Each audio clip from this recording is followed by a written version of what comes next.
Mesdames, Mesdemoiselles, Messieurs, frères et sœurs dans le Seigneur, salut. Je suis le général de Dieu, le docteur Djonodo Kamdemnunga, et c'est le plaisir pour moi de vous retrouver dans le cadre de cette merveilleuse émission L'Ange de Nazareth. L'Ange de Nazareth est une émission chrétienne qui permet de pouvoir revisiter les profondeurs de la parole de Dieu afin de sortir la révélation capable de provoquer la révolution qui certainement changera notre génération. L'Ange de Nazareth, c'est une émission que vous serez habitués à voir sur Béni TV et comme ça tous les jeudis et les vendredis à 19h30 avec des rediffusions bien sûr à 2h30 du matin. Alors, cette émission vous est bien sûr proposée par le Centre de formation Nazareth situé ici à Abidjan. Nous aurons l'occasion d'en parler, mais avant de commencer avec cet enseignement exceptionnel sur le thème les 4 erreurs de Job, je vous invite à suivre cette merveilleuse musique afin de pouvoir vous positionner parce que par la grâce de Dieu, nous allons voyager. On y va. L'Éternel conduit son peuple haut. Il n'y avait pas des dieux étrangers.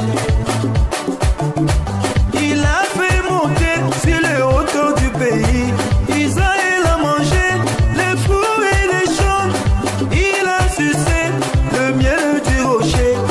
L'huile qui sort du plus dur des rochers. Ma vie est pareille à l'aigle qui éveille sur sa couvée. Aujourd'hui, nous voulons commencer une série d'enseignements sur le thème les 4 erreurs de Job. Voyez-vous, frères et sœurs dans le Seigneur, nous vivons un temps où nous n'arrivons plus à percevoir les erreurs de ceux qui nous ont précédés dans l'objectif de corriger ces choses. La Bible dit que ces choses ne sont arrivées afin de nous servir d'exemple. Il y a plusieurs choses qui sont arrivées dans les Saintes Écritures que nous ne devons pas copier bêtement, mais que nous devons étudier, scruter, afin de ressortir des révélations capables de nous permettre de nous améliorer dans la marche personnelle avec Dieu. Aujourd'hui, j'aimerais que vous ouvriez vos Bibles avec moi dans Job. Job chapitre 1, nous allons lire à partir du verset 6 et le verset 7. Job chapitre 1, le verset 6 et le verset 7. La Bible dit, oh, les fils de Dieu vinrent un jour se présenter devant l'Éternel et Satan vint aussi au milieu d'eux. L'Éternel dit à Satan, d'où viens-tu? Et Satan répondit à l'Éternel, de parcourir la terre et de m'y promener. Le verset 8, l'Éternel dit à Satan, as-tu remarqué mon serviteur Job? Il n'y a personne comme lui sur la terre. C'est un homme intègre, droit, craignant Dieu et se détournant du mal. Les 4 erreurs de la vie de Job. Voyez-vous, frères et sœurs dans le Seigneur, il y a 2 livres dans la Bible qui m'énervent. Il y a 2 livres que quand je lis, je me pose la question, pourquoi est-ce que ce livre se trouve dans la Bible? Le premier livre, c'est le livre des Lamentations de Jérémie. Je me demande quel est ce prophète qui passe son temps à pleurer au point où on écrit un livre sur ses pleurs. Alors que la Bible dit quand Dieu apparaît dans ta vie, il change tes pleurs en cris de joie. Ce prophète a passé toute sa vie littéralement à pleurer au point d'être obligé d'écrire un livre, les Lamentations de Jérémie. D'ailleurs, je prophétise dans ta vie. Ça ne sera pas ton cas au nom puissant de Jésus de Nazareth. Si tu dis Amen, c'est à toi que je parle. Le deuxième livre, c'est le livre de Job. Job est un livre terrible. En fait, ce livre mérite. Ça ressemble un peu aux novelas TV des télévisions nigériennes, de ce que nous voyons où pendant tout un feuilleton, quelqu'un souffre pendant 45 minutes, souffre pendant 1 heure de temps, et les 2 dernières minutes, et on va le voir dans le bonheur. Toute sa vie dans souffrance et l'existence. Permettez-moi de présenter et de contextualiser mon message afin que nous allons en profondeur. Numéro 1.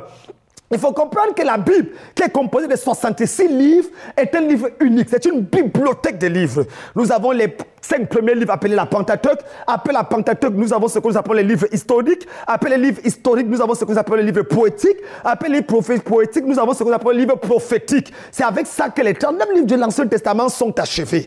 Et parlant donc de l'Ancienne Alliance ou de l'Ancien Testament, le livre de Job constitue ce qu'on appelle les livres poétiques. Un ensemble de 5 livres. Nous avons par exemple Job, nous avons Psaume, nous avons Proverbes, nous avons Ecclésiaste et nous avons Cantique des Cantiques. Ces 5 livres appelés les livres poétiques ont une mission précise, divine et prophétique. Pourquoi? Parce que quand vous lisez par exemple le livre de Psaume, le Psaume parle de la poésie lyrique. C'est-à-dire que c'est une expression d'une rencontre, d'une marche avec Dieu au travers des émotions. C'est l'auteur ou les auteurs de Psaume essaient de traduire une émotion sur la base d'une rencontre ou d'une expérience qu'ils ont eue avec Dieu.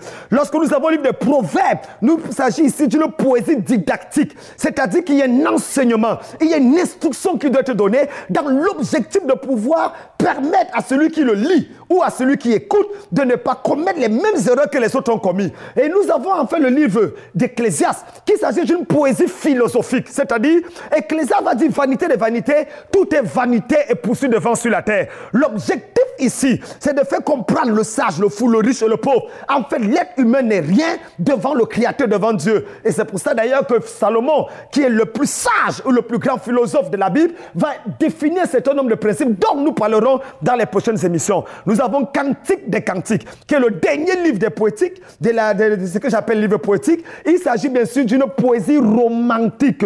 L'histoire de l'amour entre Salomon et la Sunamite, et vous le savez très bien, cette femme noire, peut-être ivoirienne ou camerounaise, je ne sais pas, mais en tout cas, c'est une femme noire très belle, qui vraiment, Salomon est tombé sous son charme. Mais ce ne sont pas ces 4 livres qui feront l'objet de mon étude pendant les 4 séances que nous allons parler ici au travers de cette émission L'Ange de Nazareth. Il s'agit bel et bien de tout premier, le livre de Job.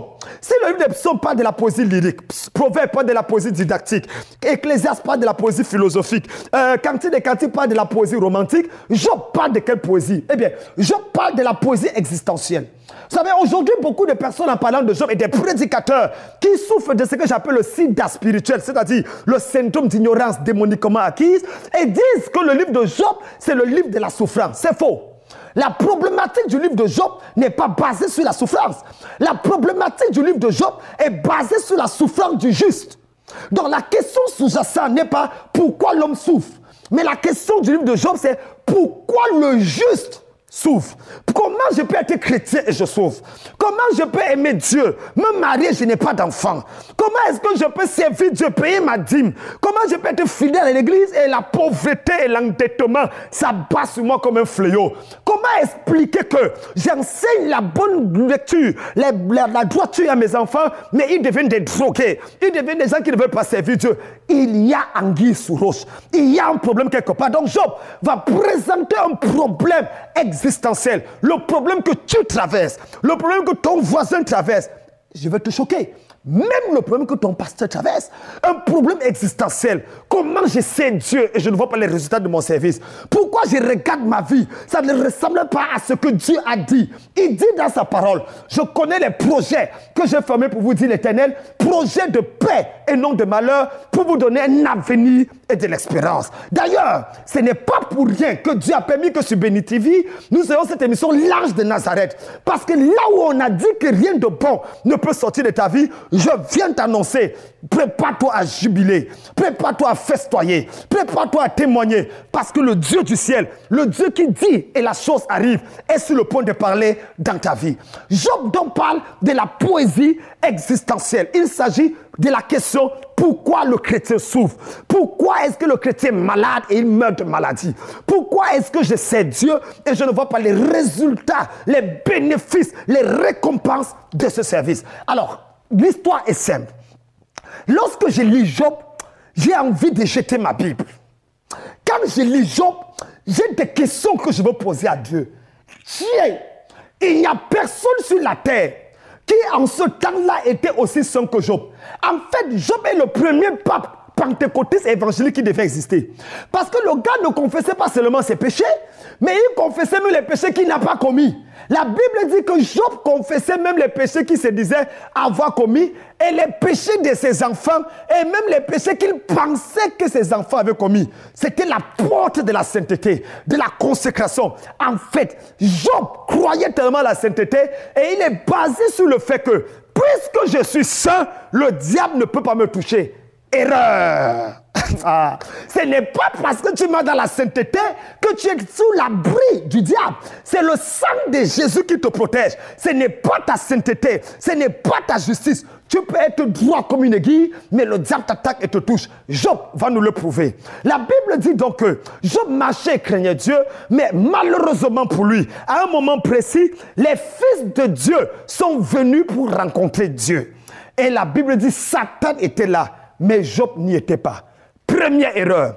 Aujourd'hui, je voudrais m'accentuer sur la première erreur de Job dans cette émission. Il y a 4 erreurs que Job a commises. Aujourd'hui, je ne vais pas célébrer Job. Aujourd'hui, je vais vous prouver que Job a commis des erreurs qui ont occasionné sa chute et qui ont amené les problèmes où nous sommes. Et ces erreurs ne seront pas commises dans ta vie. Si tu dis Amen, tu vas le recevoir. Première erreur. La Bible dit les fils de Dieu sont venus pour rencontrer Dieu. C'était un rassemblement. C'était une sainte convocation. Et quand ils sont arrivés, Job n'était pas là. Ah! Job, tu es où? Les fils de Dieu viennent rencontrer le Père. Et toi, tu es absent. Les fils viennent au point où même Satan vient s'asseoir au dernier banc. Il attend son tour. Tout le monde est dans la présence de Dieu, mais Job est en train de confesser ses péchés quelque part, mais Job est en train de veiller sur quelque chose quelque part, Job est en train de prier pour ses enfants quelque part, mais il n'est pas au seul endroit où il devait être. Un peu comme Marthe. Marthe, tu t'agites pour beaucoup de choses. Marie a choisi la bonne part. Rester dans ma présence et dans mes lieux. Première erreur. La première erreur de Job, c'est ce que j'appelle le mystère de l'absence dans la présence. Le mystère de l'absence dans la présence. Job a commis une erreur catastrophique. L'erreur que beaucoup d'enfants de Dieu commettent, c'est le fait de ne pas être là où Dieu est. Et c'est ça la définition de base de la religion. La religion, c'est quoi? C'est avoir les effets de Dieu sans la présence de Dieu. La religion, c'est quoi? C'est avoir les activités chrétiennes sans la présence du Christ. Le problème de l'église aujourd'hui, c'est que même dans les milieux évangéliques, on a plus de religieux que chez les catholiques. On a des gens qui paient les dîmes, qui font des offrandes, qui donnent les semences, qui crient Alléluia, Amen. Mais Dieu n'est pas présent. Le mystère de l'absence dans la présence. Et je voudrais vous parler aujourd'hui de cette importance. Parce que Job n'était pas là, la Bible dit Satan l'a accusé et le malheur l'a frappé. Écoutez-moi très bien. Job n'avait pas péché. Mais la seule erreur de Job à ce moment, c'est qu'il n'était pas là où il devait être. Nota bene. La force de tout calomniateur réside en l'absence du calomnié. Oh my God, my God, my God. La force de tout calomniateur réside en l'absence du calomnié. Lorsque le calomnier apparaît, la calomnie s'arrête. On ne parle mal de toi que derrière ton dos. Le jour où tu apparais là, on parle mal de toi, directement celui qui parlait s'arrête. Job n'était pas là. Parce qu'il n'était pas là, il y a un dicton qui dit à l'école, les absents ont toujours tort. Parce qu'il n'était pas là où la décision se prend. Parce qu'il n'était pas là où il devait être, il a subi les conséquences de son ennemi. Mesdames, mesdemoiselles, messieurs, frères et sœurs dans le Seigneur, ne réalises-tu pas que l'un de tes problèmes majeurs, c'est parce que tu n'étais pas là où Dieu veut que tu sois? Cette absence de la présence. Et c'est ça qui fait que le christianisme a perdu sa valeur. Nous avons tous les dons, mais nous n'avons pas le donateur. Nous avons tout ce qui comporte, qui correspond à Dieu. Nous avons des Bibles de plusieurs versions. Nous avons les téléphones iPad. Nous avons les Bibles dans nos cellulaires. Nous avons tout, mais la présence de Dieu n'est pas là. On a les gymnastiques à l'église. Alléluia. Quelqu'un bondit, dit fire. L'autre dit water. L'autre dit Holy Ghost. L'autre dit thunder. L'autre dit je te tue. L'autre dit je te ressuscite. On a toutes sortes de prières, toutes sortes de gymnastiques religieuses, mais on n'a pas la présence de Dieu. Écoutez-moi bien. Il y a un homme dans la Bible qui s'appelait Josias. Pour vous comprendre la puissance de ce que je dis, Josias n'était pas pur. La Bible dit que le sacrificateur Josué s'est retrouvé dans une présence impure. Le péché était dans sa vie, mais il était dans la présence de Dieu. La Bible dit, quand vous lisez Zacharie, le chapitre 3, le verset 1, verset 6, il dit, j'ai vu là Satan à côté de Zacharie pour l'accuser. Il voulait accuser le sacrificateur Josué. Et la Bible dit, pendant qu'il accusait, parce que Josué était là, l'Éternel dit à Satan, que l'Éternel te réprime. Il appela Josué, le toucha sa bouche avec une pierre et dit, vois, j'enlève ton iniquité. Il lui enleva les vêtements sales et c'est ainsi que Josué, le sacrificateur, reçut ce qu'on appelait le pardon et la purification. Deux cas de figure. Premier cas, un homme pur, un homme saint, un homme qui marche avec Dieu, un homme qui confesse les péchés qu'il n'a même pas commis. Mais le diable le touche parce qu'il n'est pas dans la présence de Dieu. De l'autre côté, un homme qui aime Dieu, mais qui vit dans le péché. Il est sale, il a les vêtements sales, il est injuste, il a des choses qui ne marchent pas. Mais parce qu'il est dans la présence de Dieu, il ressort pardonné, il ressort purifié. Le mystère de l'absence dans la présence. Beaucoup de gens souffrent aujourd'hui, pas parce que Dieu ne les aime pas, mais parce qu'ils ne sont pas là où Dieu veut qu'ils soient. Beaucoup de gens aujourd'hui pleurent parce que la présence de Dieu n'est pas là. Permettez-moi de vous parler des 4 dimensions de la présence de Dieu et je vais m'arrêter. Parce que vous devez comprendre, frère, que la puissance dans le ministère ne réside pas dans le fait d'aller blinder les langues au Ghana ou au Nigeria. Non! La vraie puissance, dunamis, la vraie gloire, que ce soit la Shikali, la Kabot, quelle que soit la gloire, la Shekinah, vient de la présence de Dieu. Je vous dis la vérité.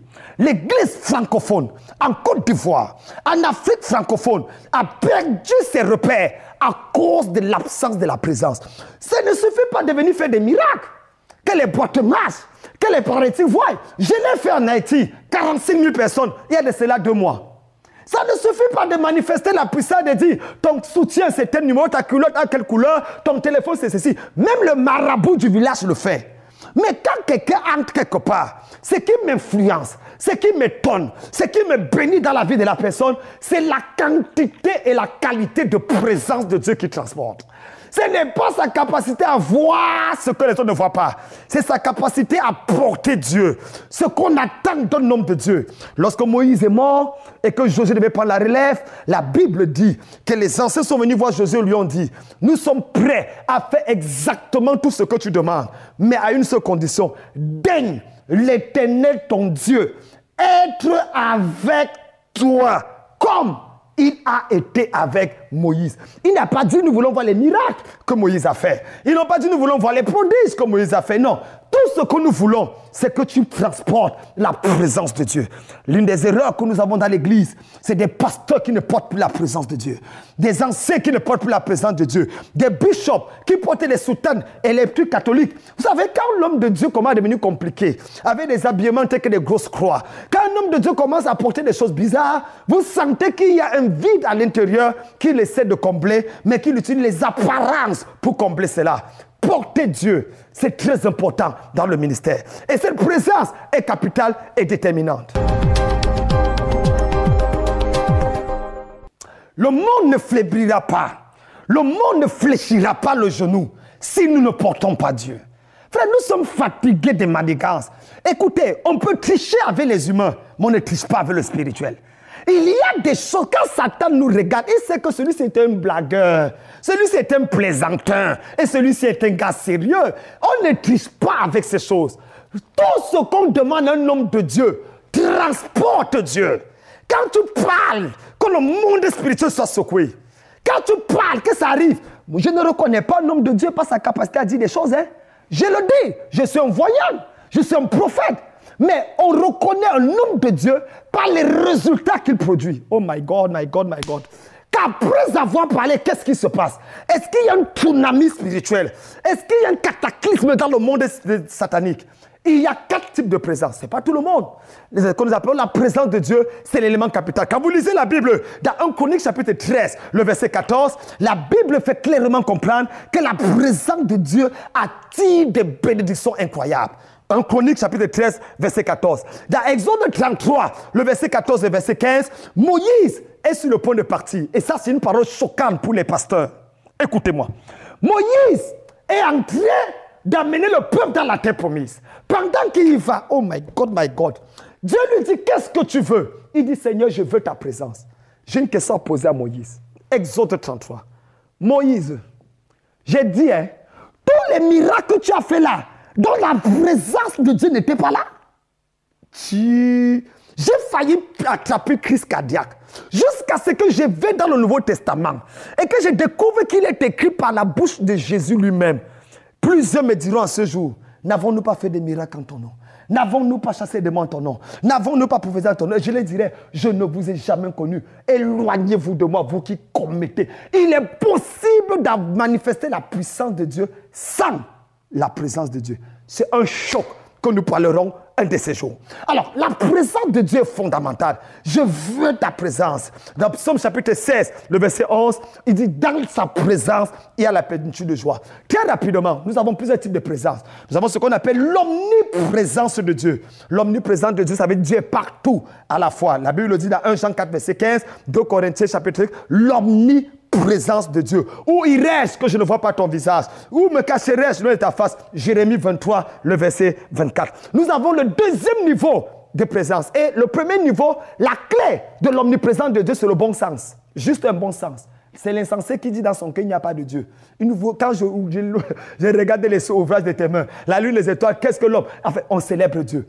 Le deuxième, c'est la présence résidente de Dieu. La présence résidente de Dieu, c'est cette présence de Dieu qui vient dans ta vie quand tu reçois Jésus dans ton cœur comme sauveur et Seigneur personnel. 1 Jean 4, 15, 2 Corinthiens 5, verset 17. Si quelqu'un est en Christ, il est une nouvelle créature. Apocalypse 3, verset 20. Je me tiens à la porte et je frappe. Si quelqu'un entend ma voix, ouvre la porte, j'entrerai chez lui. Il vient habiter en lui. Il réside en lui. C'est ça qui fait de toi un enfant de Dieu, né de nouveau, lavé dans le sang de l'agneau, prêt pour le grand Sion, prêt pour le paradis.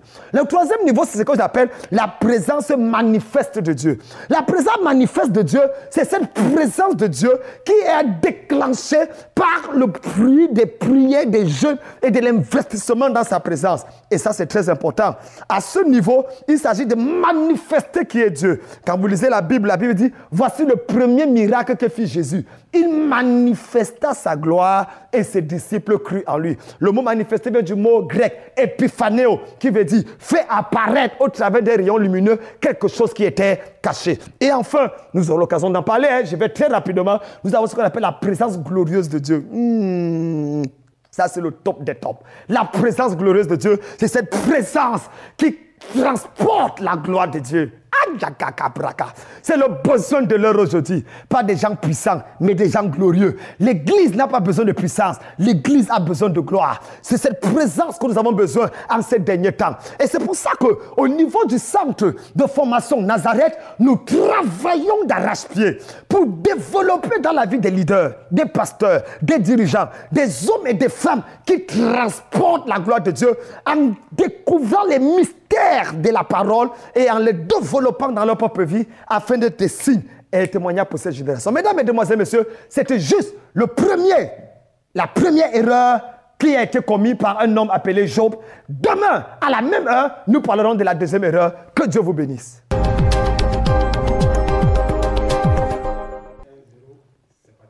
Incroyable, extraordinaire. Merci d'avoir aimé cette émission aujourd'hui. L'Ange de Nazareth, c'est votre émission dorénavant sur Béni TV, une émission de révélation, une émission de description de la parole, une émission également d'interpellation par rapport au temps et à l'heure que nous vivons. Vous faites bien de rester connectés. L'Ange de Nazareth, partagez avec vos amis, partagez avec vos frères et sœurs en Christ. C'est tous les jeudis à 19h30. Jeudi et vendredi, 19h30, 20h. Et en rediffusion le lendemain à 2h30 du matin sur la meilleure des télévisions chrétiennes, Béni TV. Je suis le docteur Djenodo Kamdemnunga qui vous ai présenté cette émission. Je suis bien sûr assisté du prophète Steve Mouliom et nous travaillons, et cette émission d'ailleurs vous est proposée par le centre de formation Nazareth ici à Abidjan, centre de formation CFN. C'est un programme de formation des leaders, d'équipement spirituel. Vous avez soif d'être formé, vous voulez voir Dieu agir dans votre vie, vous voulez saisir la parole dans une autre dimension. Et bien pendant les jours et les semaines qui viennent, nous avons l'opportunité, le privilège de vous former. Nous allons vous donner lors des prochaines émissions exactement ce qu'il faut faire par rapport à ce centre de formation afin que vous soyez bénis. Nous recevons également, il suffit de nous appeler à ce numéro de contact, plus 225 parce que nous sommes à Abidjan, Côte d'Ivoire, plus 225 48 96 82 83, plus 225 48 96 82 83. Si l'émission vous a plu, s'il vous plaît, veuillez partager aux autres. Et s'il y a quelque chose qui ne vous a pas plu, s'il vous plaît, veuillez nous appeler et nous serons contents de le rectifier pour les prochaines émissions. Merci de rester connecté sur Béni TV. Merci également de rester connecté sur l'Ange de Nazareth. Votre présence nous honore. Que Dieu vous bénisse et rendez-vous certainement à la prochaine émission. Je vous aime. Ciao.